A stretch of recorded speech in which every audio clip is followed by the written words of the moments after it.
আসসালামু আলাইকুম, welcome back to cooking studio by Monalisa. আজকে আপনাদের সাথে ক্রিসপি লইটা মাছের ফ্রাই রেসিপি শেয়ার করব। এই লইটা মাছের ফ্রাইটা উপরটা হবে ক্রিসপি, ভিতরটা হবে জুসি। আশা করি আজকের রেসিপিটি আপনাদের ভালো লাগবে। রেসিপি ভালো লেগে থাকলে প্লিজ একটি লাইক দিয়ে দিবেন এবং আপনি চ্যানেল নতুন হয়ে থাকেন অবশ্যই চ্যানেলটি সাবস্ক্রাইব করে দিবেন। প্রথমে আমি এখানে 4টা লইটা মাছ নিয়েছি। এই লইটা মাছটা ভালো করে ধুয়ে নিয়েছি। এবার লইটা মাছের মাথা আর লেজটা একটা কাঁচির সাহায্যে কেটে বাদ দিয়ে দিচ্ছি। এই লইটা মাছ থেকে আমি কাঁটাটা আলাদা করে নিয়েছি এবং প্রত্যেকটা লইটা মাছকে আমি 2 টুকরো করে কেটে নিয়েছি।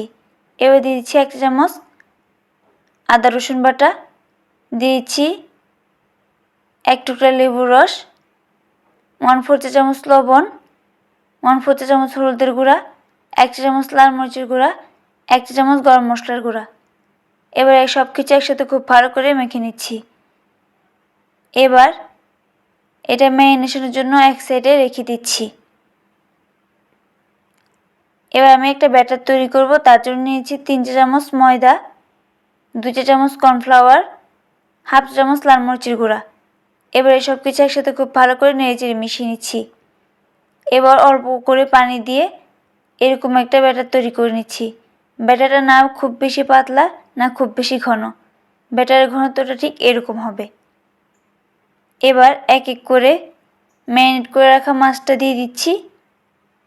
মাছটা দিয়ে ব্যাটারে কোট করে এবার আমি ব্রেড ক্রাম্বসে দিয়ে খুব ভালো করে ব্রেড ক্রাম্বসটা হাতের সাহায্যে চেপে চেপে মাছের গায়ে কোট করে নিচ্ছি। অবশ্যই এমনভাবে কোট করতে হবে যাতে কোনো অংশ ফাঁকা না থাকে। সেমভাবে সবগুলো কোট করে নিয়েছি। এবার আমি লইটা মাছের ফ্রাইগুলো ভেজে নিব।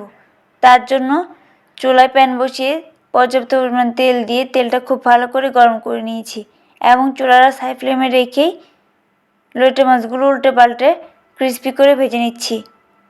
এই লইটা মাছের ফ্রাইটা উপর থেকে ক্রিস্পি, ভিতর থেকে জুসি হবে। আপনারা দেখে নিশ্চয়ই বুঝতে পারছেন। লইটা মাছের ফ্রাইটা বানানো যতটা সহজ, খেতেও তার চেয়েও বেশি মজার। আশা করি আজকের রেসিপিটি আপনাদের ভালো লেগেছে।